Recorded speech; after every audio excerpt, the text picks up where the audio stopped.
ജോർദാനിലെ mount നെബോയിൽ നിന്നും സഞ്ചാരം തുടരുകയാണ്. തൻ്റെ ജനവുമായി മരുഭൂമിയിൽ അലഞ്ഞ മോശ ഈ മലമുകളിൽ കയറിയാണ് വാഗ്ദത്ത ഭൂമി കണ്ടതും തൻ്റെ ജനത്തിന് കാണിച്ചു കൊടുത്തതും. അവിടുത്തെ മ്യൂസിയവും പുനർനിർമ്മിച്ചുകൊണ്ടിരിക്കുന്ന ദേവാലയ പരിസരത്തെ കാഴ്ചകളുമൊക്കെ കണ്ട ശേഷമാണ് മടക്കം. മൗണ്ട് നെബോ പ്രദേശം ഇപ്പോൾ ഒരു ചെറു പട്ടണം തന്നെയായി വളർന്നു കഴിഞ്ഞു. മരുഭൂമിയിലാണെങ്കിലും മൗണ്ട് നെബോയുടെ പല ഭാഗത്തും നല്ല പച്ചപ്പുണ്ട്, ധാരാളം വൃക്ഷങ്ങൾ. സുഖകരമായൊരു ഹിൽ സ്റ്റേഷൻ പോലെ തന്നെയുണ്ട്. ഏറെ വികസിതമായ ഒരു പ്രദേശം. മൗണ്ട് നെബോയും മദബ പട്ടണവും തമ്മിൽ വലിയ ദൂരമില്ല. ഇവിടെ നിന്നും 9 കിലോമീറ്റർ പോയാൽ ആ തീർത്ഥാടന പട്ടണത്തിലേക്ക് എത്താം. മൗണ്ട് നെബോയുടെ ജനവാസ പ്രദേശങ്ങളാണ് ഇതൊക്കെ. കഴിഞ്ഞ 2 ദിവസങ്ങളിൽ ജോർദാനിൽ കണ്ട ഭൂപ്രദേശങ്ങളിൽ നിന്നും തികച്ചും വ്യത്യസ്തമാണ് ഈ പ്രദേശത്തെ കാഴ്ചകൾ. പെട്രയും അൽ-അഖ്ബയിലേക്കുള്ള യാത്രയും വരണ്ട മലകളുടെയും വിശാല മണലാരണ്യത്തിൻ്റെയും കാഴ്ചയാണല്ലോ നൽകിയിരുന്നത്. ബൈസന്റൈൻ കാലത്ത് വരെ ക്രിസ്ത്യാനികൾ മാത്രമുണ്ടായിരുന്ന പ്രദേശമാണ് മൗണ്ട് നെബോ. നഗരവും അതിൻ്റെ പരിസര ഗ്രാമങ്ങളുമെല്ലാം കുറച്ചു പച്ചപ്പും കൃഷിയിടങ്ങളുമൊക്കെയുള്ള മരുഭൂമിയിലെ വ്യത്യസ്തമായൊരു കാഴ്ചയാണ്. മേഖലയിൽ ഇസ്ലാമിൻ്റെ വരവോടെ ഈ പട്ടണവും ഇസ്ലാം മതത്തിൻ്റെ സ്വാധീനത്തിലായി. ഇപ്പോൾ മുസ്ലിം ഭൂരിപക്ഷ പ്രദേശമാണിത്. ഇവിടെ ഉഴുതിട്ട കൃഷിയിടവും അതിനപ്പുറം ഒലിവ് തോട്ടവുമെല്ലാം കാണുന്നു. ഒലിവ് ജോർദാനിലെ വലിയൊരു കാർഷിക വിളയാണ്. ഒലിവെണ്ണയും ഒലിവ് കൊണ്ടുള്ള അച്ചാറുമൊക്കെ ഭക്ഷ്യവിഭവങ്ങളിൽ ഇന്നാട്ടുകാർക്ക് ഒഴിവാക്കാനാവാത്ത സംഗതികളാവുന്നു. ഒലിവ് ഉപ്പിലിട്ടതുണ്ടെങ്കിൽ അത് ചേർത്ത് എത്ര കുബൂസ് വേണമെങ്കിലും ജോർദാൻകാർ കഴിക്കും. ഒലിവെണ്ണ ചേരാത്ത ഒരു ഭക്ഷ്യവിഭവവും ഇവർക്കില്ലെന്നു തന്നെ പറയാം. കുബൂസിനൊപ്പം കഴിക്കാനുള്ള കടലച്ചമ്മന്തിയിൽ പോലും സമൃദ്ധമായി ഒലിവെണ്ണ ചേർത്തിരിക്കും. രസകരമാണ് ഈ പാതയിലൂടെയുള്ള യാത്ര. മൗണ്ട് നെബോയ്ക്കും മദബയ്ക്കും ഇടയ്ക്കുള്ള പ്രദേശങ്ങളാണിത്. ഇരുവശത്തും അതിരിട്ടു നിൽക്കുന്ന വൃക്ഷനിര ഒരു കാഴ്ച. മരുഭൂപ്രദേശത്തുകൂടിയാണ് യാത്ര ചെയ്യുന്നതെന്ന് തോന്നുകയേയില്ല. കാർ മദബ പട്ടണത്തിലേക്ക് എത്തിയിരിക്കുന്നു. ജോർദാനിലെ മദബ ഗവർണറേറ്റിന്റെ തലസ്ഥാനമാണ്. 60,000 ആളുകൾ വസിക്കുന്ന ഈ പട്ടണം. എന്നാൽ വിനോദസഞ്ചാരത്തിൻ്റെയും തീർത്ഥാടനത്തിൻ്റെയും ഭൂപടത്തിലേക്ക് മദബയെ എത്തിക്കുന്നത് മറ്റൊരു സംഗതിയാണ്. ധാരാളം മൊസൈക് ചിത്രങ്ങളുടെ ഒരു പുരാതന ദേവാലയമാണത്. ഇന്നൊരു ആധുനിക പട്ടണം തന്നെയാണ് മദബ. അങ്ങിങ്ങ് തലയുയർത്തി നിൽക്കുന്ന മോസ്കുകൾ. പട്ടണത്തിൽ കാണുന്ന കെട്ടിടങ്ങൾക്ക് പാരമ്പര്യത്തിൻ്റെ തനിമയോ ഛായയോ ഒന്നുമില്ലെങ്കിലും സാമാന്യം വൃത്തിയുണ്ട്. എണ്ണപ്പണത്തിൻ്റെ ധാരാളിത്തമില്ലാത്ത ഏതൊരു അറബി നാട്ടിലും ഇതൊക്കെ തന്നെയാണല്ലോ കാഴ്ച. വെങ്കലയുഗം മുതൽ ജനവാസമുള്ള പ്രദേശമാണ് മദബ. AD 2 മുതൽ 7 വരെയുള്ള നൂറ്റാണ്ടുകളിൽ റോമാക്കാരും ബൈസന്റൈന്മാരും മദബയെ ഭരിച്ചിരുന്നു. പെട്രയിലെ നബാത്യൻ ഭരണത്തെ തകർത്ത് മേഖലയെയാകെ കാൽക്കീഴിലാക്കിയ റോമൻ ചക്രവർത്തി ട്രാജൻ തൻ്റെ സാമ്രാജ്യത്തിൻ്റെ അറേബ്യൻ പ്രവിശ്യയുടെ ഭാഗമാക്കി മദബയെ. ഇസ്ലാമിക് ഉമയാദ് ഖാലിഫേറ്റിൻ്റെ ഭാഗമായി മാറിയപ്പോഴും മദബ പ്രതാപത്തിൽ തന്നെയായിരുന്നു. നേരെ മുന്നിൽ കാണുന്നതാണ് ബസിലിക്ക ഓഫ് സെന്റ് ജോർജ്. അതിനുള്ളിലാണ് മൊസൈക് ചിത്രങ്ങളുള്ളത്. ഇനി അവിടേക്ക് സന്ദർശകരെ അനുവദിക്കില്ലെന്നാണ് ഹാബിസ് പറയുന്നത്. മദബ മൊസൈക് മാപ്പ് എന്നൊരു ഭൂപടം മാത്രമാണ് അവിടെ കാണാനുള്ളതും. ജോർദാനിലെ സിറ്റി ഓഫ് മൊസൈക്സ് എന്നാണ് മദബ അറിയപ്പെടുന്നത്. ബൈസന്റൈൻ കാലത്തും ഉമയാദ് ഭരണകാലത്തും നിരവധി മൊസൈക് ചിത്രങ്ങൾ മദബയിലെ ദേവാലയങ്ങളിൽ നിർമ്മിക്കപ്പെട്ടിരുന്നു. 1896 ഗ്രീക്ക് ഓർത്തഡോക്സ് ബസിലിക്കയായ സെന്റ് ജോർജ് ദേവാലയത്തിൽ മൊസൈക് മാപ്പ് കണ്ടെത്തിയതോടെയാണ് മൊസൈക് ചിത്രങ്ങൾ സംബന്ധിച്ചുള്ള കൂടുതൽ അന്വേഷണങ്ങൾ തുടങ്ങുന്നത്. പുതിയ മൊസൈക്കുകൾ കണ്ടെത്താനായി ഇപ്പോൾ ഗവേഷണങ്ങളിൽ ഏർപ്പെട്ടിരിക്കുന്നത് യൂണിവേഴ്സിറ്റി ഓഫ് ടൊറന്റോയിലെ ഒരു സംഘം വിദഗ്ധരാണ്. 1996 മുതൽ ടൊറന്റോ യൂണിവേഴ്സിറ്റി സംഘം മദബയിലുണ്ട്. ഇറ്റാലിയൻ ഗവൺമെന്റിന്റെ ധനസഹായത്തോടെ പ്രവർത്തിക്കുന്ന ഒരു മൊസൈക് സ്കൂളിൽ എത്തി നിൽക്കുന്നു ഇപ്പോൾ മദബയുടെ മൊസൈക് പെരുമ. മദബയിൽ നിന്നും 41 കിലോമീറ്റർ പോകണം അമ്മാനിലേക്ക്. 39 ചതുരശ്ര കിലോമീറ്റർ വരുന്ന വലിയൊരു നഗരം തന്നെയാണ് മദബ. ഇന്ത്യയിൽ സംസ്ഥാനങ്ങൾ പോലെയാണ് ജോർദാനിൽ ഗവർണറേറ്റുകൾ. അതിൽ മദബ ഗവർണറേറ്റിന്റെ ആസ്ഥാനമാണ് ഈ നഗരം. ജോർദാന്റെ വടക്കൻ മേഖലയിൽ അമ്മാൻ കഴിഞ്ഞാൽ വലിയ പട്ടണം മദബ തന്നെയാണ്. അതിവേഗം വളരുന്ന പട്ടണം. അമേരിക്കൻ യൂണിവേഴ്സിറ്റി ഓഫ് മദബ അടുത്ത കാലത്ത് ഇവിടെ പ്രവർത്തനം തുടങ്ങിയ സർവകലാശാലയാണ്. അടുത്ത 4 വർഷത്തിനകം ആധുനികവും സുന്ദരവുമായ ഒരു പട്ടണമായി തീരും മദബ എന്നാണ് കണക്കാക്കപ്പെടുന്നത്. മദബയുടെ പ്രധാന ഭാഗം പിന്നിടുമ്പോൾ കുതിരകൾ മേയുന്ന വലിയ മൈതാനങ്ങൾ കാണാം. മദബ കൂടുതൽ വികസിക്കുന്നതോടെ ഈ വിളംപ്രദേശങ്ങളെല്ലാം ജനവാസ കേന്ദ്രങ്ങളായി മാറും. പ്രധാന പട്ടണത്തിന്റെ പുറത്ത് ചില ഉപഗ്രഹ ടൗൺഷിപ്പുകൾ ഉയർന്നുവരുന്നു. പുതിയ വില്ലകൾ, അപ്പാർട്ട്മെന്റുകൾ. അമ്മാനും മദബയ്ക്കുമിടയിലുള്ള പ്രദേശങ്ങളിലാണ് ഇപ്പോൾ സമ്പന്നർ കൂടുതലായും വീട് വയ്ക്കുന്നത്. ജോർദാനിലെ മാത്രമല്ല, പ്രശ്നകലുഷിതമായ പല അറബി നാടുകളിലെയും ധനികർ ഇവിടെ കൊട്ടാര സമാനമായ വീടുകൾ പണിത് പാർപ്പുറപ്പിക്കുന്നുണ്ട്. മദബയിൽ മാത്രം അടുത്ത കാലത്ത് 600 ലക്ഷറി വില്ലകൾ നിർമ്മിക്കപ്പെടുകയുണ്ടായി. ട്രക്കിന്റെ പിന്നിലിരുന്ന് യാത്ര ചെയ്യുന്ന ബെദൂയിൻ കുട്ടികൾ കൈകൾ ഉയർത്തി എന്നെ അഭിവാദ്യം ചെയ്യുന്നു. റിയൽ എസ്റ്റേറ്റ് മേഖലയിൽ വൻ കുതിപ്പുള്ള പ്രദേശങ്ങളാണ് ഇതെല്ലാം. വിദേശികൾക്ക് ഇവിടെ ഭൂമിയോ വീടോ ഓഫീസ് കോംപ്ലക്സോ സ്വന്തമാക്കാം. 2010 ശേഷം റിയൽ എസ്റ്റേറ്റ് രംഗത്ത് ജോർദാനിൽ വലിയ കുതിപ്പാണ് ഉണ്ടായിരിക്കുന്നത്. വിദേശികൾ റിയൽ എസ്റ്റേറ്റ് കച്ചവടക്കാരാകുന്നത് ജോർദാൻ ഗവൺമെന്റ് അനുവദിക്കില്ല. അമ്മാനിൽ ബിസിനസ് ആവശ്യത്തിനുള്ള 1 സ്ക്വയർ മീറ്റർ സ്ഥലത്തിന് വില $1500 വരെ $. എന്നാൽ തലസ്ഥാന നഗരത്തിന് പുറത്ത് വളരെ കുറഞ്ഞ വിലയ്ക്ക് ഭൂമി ലഭ്യമാകുകയും ചെയ്യും. പ്രശ്നങ്ങളും കലാപങ്ങളുമില്ലാത്ത അറബി നാടുകൾക്ക് മറ്റു രാജ്യങ്ങളിലെ അസ്വസ്ഥതകൾ ഗുണകരമാകുന്നത് സാമ്പത്തിക മേഖലയിലാണ്. അന്നാട്ടിലെ സമ്പന്നർ സ്വത്തും ജീവനും നഷ്ടമാകുമെന്ന് ഭയന്ന് പലായനം ചെയ്തെത്തുന്നത് ജോർദാൻ പോലുള്ള സമാധാനം പുലരുന്ന നാടുകളിലേക്കാണ്. കോടിക്കണക്കിന് ഡോളറാണ് അവർ ഇത്തരം രാജ്യങ്ങളിലെ വാണിജ്യ വ്യവസായ മേഖലകളിൽ നിക്ഷേപിക്കുന്നത്. പ്രശ്നങ്ങൾ ഉണ്ടാവുമ്പോൾ പെട്ടെന്ന് പണം കൊണ്ടുവന്ന് നിക്ഷേപിക്കുകയല്ല. ഇറാഖ് തുടങ്ങിയ നാടുകളിലെ സമ്പന്നർ ഏതു നിമിഷവും അസ്വസ്ഥതകൾ ഉണ്ടാകുമെന്ന് പ്രതീക്ഷിക്കുന്നവരാണ്. സമാധാനത്തിന്റെ നാളുകളിൽ തന്നെ അവർ ജോർദാനിലും മറ്റും നിക്ഷേപം തുടങ്ങിയിരിക്കും. പ്രശ്നമുണ്ടാവുന്നതിന്റെ സൂചന ലഭിച്ചാലുടനെ അവർ ഇവിടേക്ക് തങ്ങളുടെ തട്ടകം മാറ്റുകയും ചെയ്യുന്നു. പല അറബി രാജ്യങ്ങളിലെയും ഏകാധിപതികളും ഭരണക്കാരും അവരുടെ ബന്ധുക്കളുമെല്ലാം മറ്റു രാജ്യങ്ങളിൽ നിക്ഷേപം നടത്തുന്നവരാണ്. ഏതു നിമിഷവും ഒരു വിപ്ലവം പൊട്ടിപ്പുറപ്പെടാമെന്നും അന്ന് തങ്ങൾ പലായനം ചെയ്യേണ്ടി വരുമെന്നും അറിയുന്ന അറബ് ഭരണാധികാരികളാണ് നിക്ഷേപകരിലെ മുൻപന്മാർ. പാർപ്പിടത്തിന്റെ കാര്യത്തിൽ ഒട്ടും ക്ഷാമമില്ലാത്തൊരു രാജ്യമാണ് ജോർദാൻ. 90,000 അപ്പാർട്ട്മെന്റുകൾ രാജ്യത്തിന്റെ വിവിധയിടങ്ങളിലായി ഒഴിഞ്ഞുകിടക്കുന്നുണ്ടെന്നാണ് ഔദ്യോഗിക കണക്കുകൾ. ആകെയുള്ള അപ്പാർട്ട്മെന്റുകളുടെ ഏതാണ്ട് 20% വരും അത്. ഇൻഫ്രാസ്ട്രക്ചർ ആദ്യമുണ്ടാക്കുക, അതിനുശേഷം ആവശ്യക്കാരെ കണ്ടെത്തുക എന്നതാണ് ജോർദാൻ ഗവൺമെന്റിന്റെ നയം. അമ്മാൻ പോലുള്ള നഗരങ്ങളായ കെയ്റോ, ബെയ്റൂട്ട്, ടെൽ അവീവ് എന്നിവിടങ്ങളിലെല്ലാം ഓഫീസ് സ്പേസുകൾ ലഭിക്കാൻ വലിയ വിഷമമാണ്. അമ്മാനിലാകട്ടെ ഇതിന് ഒരു ക്ഷാമവുമില്ല. ഇക്കാണുന്നതെല്ലാം ജോർദാനികളുടെ മാത്രം സ്വത്താണെന്ന് കരുതേണ്ടതില്ല. പ്രശ്നകലുഷിതമായ അറബ് രാജ്യങ്ങളിൽ നിന്ന് അമ്മാനിലേക്ക് കുടിയേറിക്കൊണ്ടിരിക്കുന്നവർ നിരവധിയുണ്ട്. എല്ലാം നഷ്ടപ്പെട്ട് അഭയാർത്ഥികളായല്ല അവരുടെ വരവ്. അമ്മാനിലെ ഏറ്റവും വില കൂടിയ വില്ലയും വാങ്ങാനുള്ള കഴിവുള്ളവരാണവർ. കാർ അമ്മാന്റെ പ്രാന്തഭാഗത്തേക്ക് എത്തിയിരിക്കുന്നു. അബ്ദൂൺ ഏരിയയാണ് ഇത്. അമ്മാനിലെ തന്നെ ഏറ്റവും പ്രമുഖമായ റെസിഡൻഷ്യൽ ഏരിയ. കഴിഞ്ഞ 10 വർഷം കൊണ്ട് വികസിച്ച പ്രദേശമാണിതെന്ന് ഓർക്കണം. അമ്മാനിലെ നൈറ്റ് ലൈഫിന്റെ കേന്ദ്രസ്ഥാനമായി ഇപ്പോൾ അബ്ദൂൺ മാറിക്കഴിഞ്ഞു. നഗരഹൃദയത്തിൽ പുരാതന മാർക്കറ്റും പഴയ രീതിയിലുള്ള വഴിയോര റെസ്റ്റോറൻറ്റുകളുമൊക്കെയാണുള്ളതെങ്കിൽ അബ്ദൂൺ മാൾ ഉൾപ്പെടെയുള്ള കൂറ്റൻ മാളുകളും ഹൈ എൻഡ് നൈറ്റ് ക്ലബ്ബുകളുമൊക്കെയാണ് ഈ ഭാഗത്തുള്ളത്.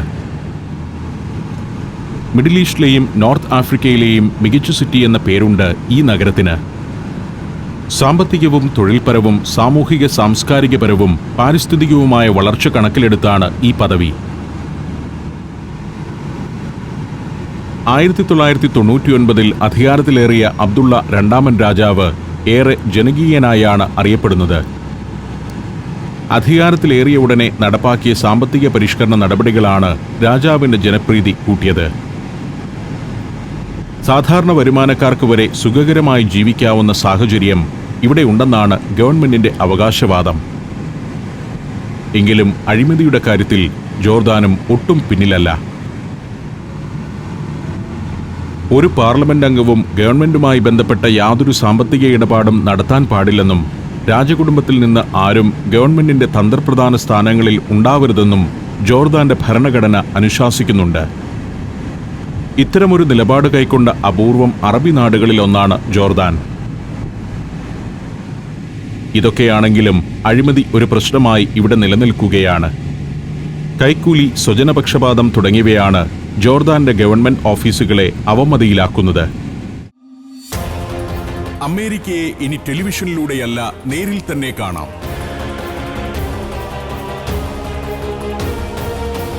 സഞ്ചാരം ഒരുക്കുന്ന 14 ദിവസം നീണ്ടു നിൽക്കുന്ന ഒരു അവിസ്മരണീയ യാത്ര. Wonders of USA.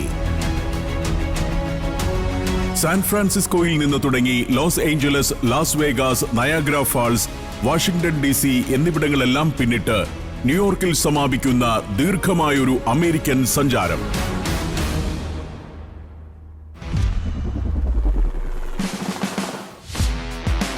അത്ഭുതകരമായ കാഴ്ചകളിലേക്കും അനുഭവങ്ങളിലേക്കുമുള്ള യാത്ര കൂടിയാണിത്. Golden Gate Bridge, Fisherman's Wharf, Universal Studios, Hollywood Walk of Fame, Hollywood Sign, Las Vegas എന്ന ഉല്ലാസ നഗരം, Grand Canyon, Hoover Dam, Niagara Falls, White House, 9/11 Memorial തുടങ്ങി നൂറുകണക്കിന് കാഴ്ചകൾ.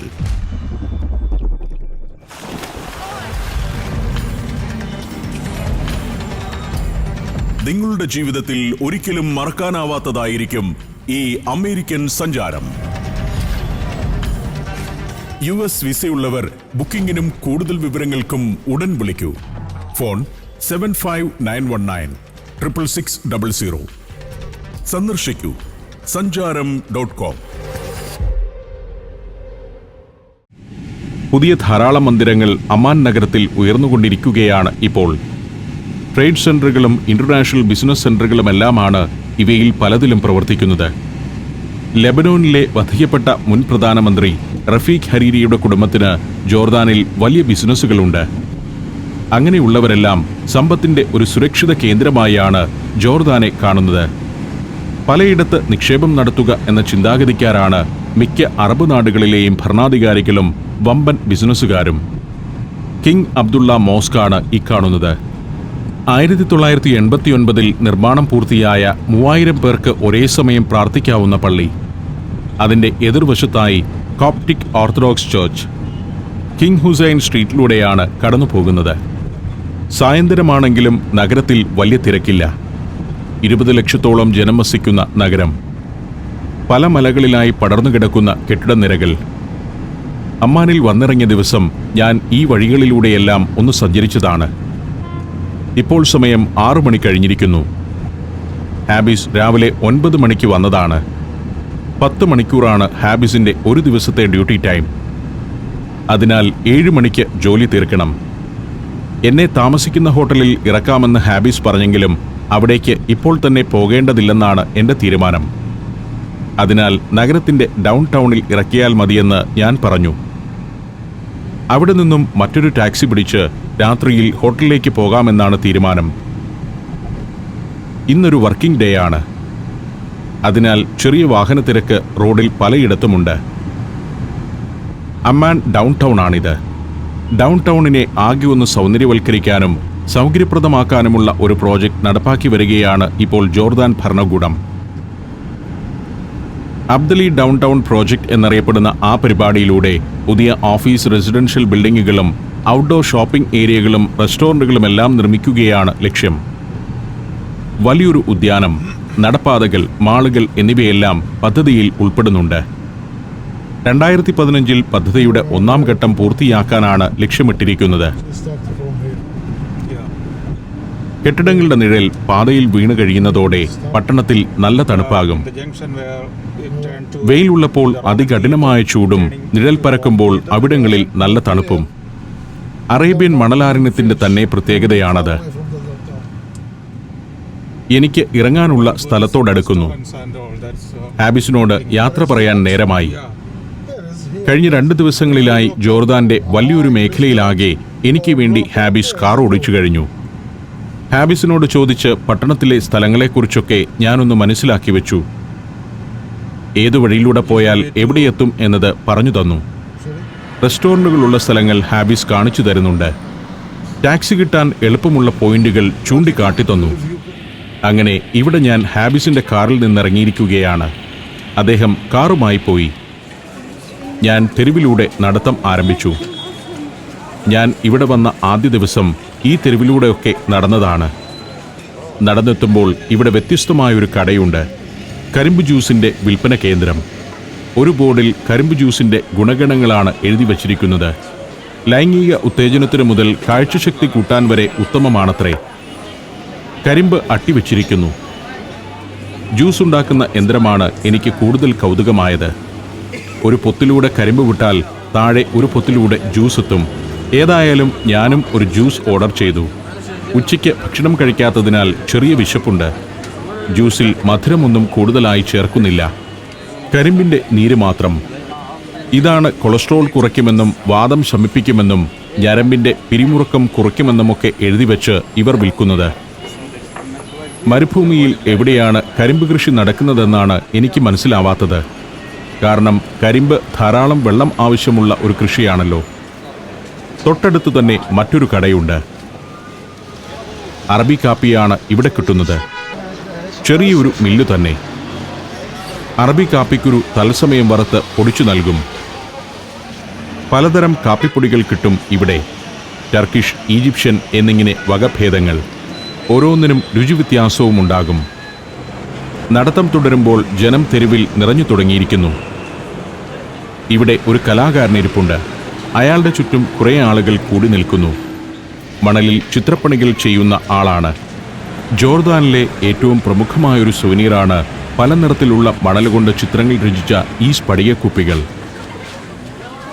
ഇത്തരമൊന്ന് ടൂർ കമ്പനി എനിക്കുള്ള സമ്മാനമായി ഇന്നലെ ഹാബീസ് വശം കൊടുത്തയച്ചിരുന്നു. പല നിറമുള്ള മണലും നീളൻ വാലുള്ള ഒരു ചോർപ്പുമൊക്കെ കൊണ്ടാണ് മനോഹരമായ മണൽ ചിത്രങ്ങൾ രചിക്കുന്നത്.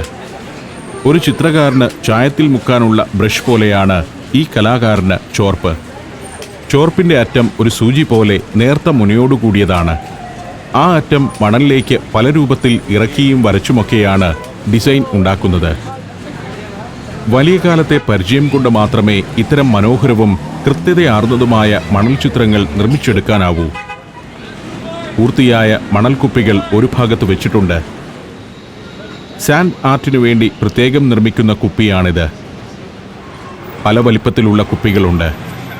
ചിത്രകാരൻ 2 തരം ചായങ്ങൾ ചാലിച്ച് പുതിയൊരു നിറമുണ്ടാക്കുന്നത് പോലെ 2 നിറത്തിലുള്ള മണൽ കൊണ്ട് അവയുടെ സങ്കരമുണ്ടാക്കുന്നു. മരുഭൂമിയിൽ നിന്ന് ശേഖരിക്കുന്ന മണൽ തന്നെയാണിത്. പെട്രയിലും മറ്റും ഇത്തരം പല നിറത്തിലുള്ള മണലുകൾ ഞാൻ കണ്ടിരുന്നു. ആദ്യം കുപ്പിയിൽ അല്പം മണൽ നിറയ്ക്കുന്നു. തുടർന്ന് ചോർപ്പിന്റെ മുനകൊണ്ട് തോണ്ടി അതിൽ ചില കുഴികളുണ്ടാക്കുന്നു. പുതിയൊരു കുപ്പിയിൽ എങ്ങനെയാണ് ഒട്ടകത്തെ വരയ്ക്കുക എന്നതാണ് ഈ കാണിക്കുന്നത്. 4 ഒട്ടകങ്ങൾക്കായി 4 കുഴികൾ. തുടർന്ന് കറുത്ത മണൽ ചോർപ്പിലൂടെ ഇടുന്നു.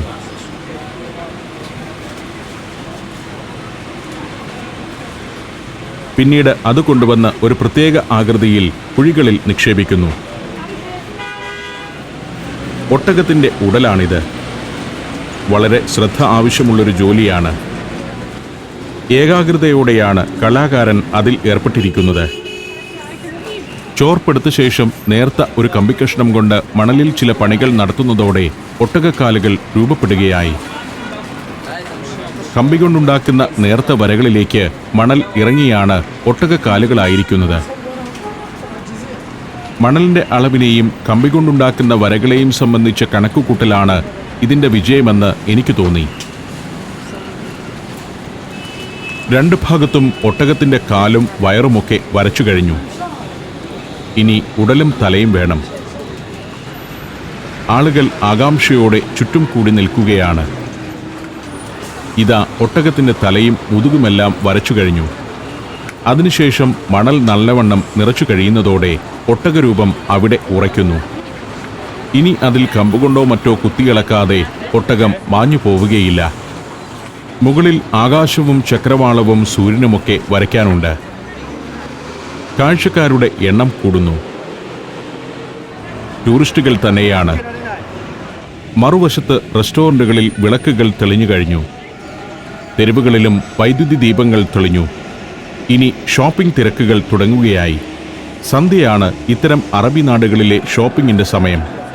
വെയിൽ ചൂടില്ലാത്ത നേരമാണല്ലോ അത്. ധാരാളം കരകൗശല വസ്തുക്കളുമായി ടൂറിസ്റ്റുകൾക്ക് വേണ്ടി ഒരുങ്ങിയിരിക്കുന്ന കടകളുണ്ട്. എന്നാൽ ഇതെല്ലാം സ്വദേശികൾക്ക് വേണ്ടിയുള്ള വസ്ത്രങ്ങളും ആഭരണങ്ങളുമാണ്. അമ്മാനിൽ വന്ന ആദ്യ ദിവസം ഞാൻ ഇത്തരം ഏറെ കടകൾ കണ്ടിരുന്നു. വളരെ സജീവമാകുന്ന മാർക്കറ്റ്. പക്ഷേ ഇവിടെയൊന്നും അധികം വിദേശികളെ കാണുന്നില്ലെന്നതാണ് ഒരു കാര്യം. പെട്രോയിലെല്ലാം ധാരാളം ടൂറിസ്റ്റുകൾ എത്തുന്നുണ്ട്. എന്നാൽ അമ്മാനിൽ സായന്തനങ്ങളിൽ റെസ്റ്റോറൻറ്റുകളിലും മാർക്കറ്റുകളിലുമൊന്നും വിദേശികളെ കാണുന്നില്ല. ടൂറിസ്റ്റുകളുമായി വിമാനം വന്നിറങ്ങാനുള്ള ഒരു സ്ഥലം മാത്രമാണ് അമ്മാൻ എന്ന് നമുക്ക് തോന്നും.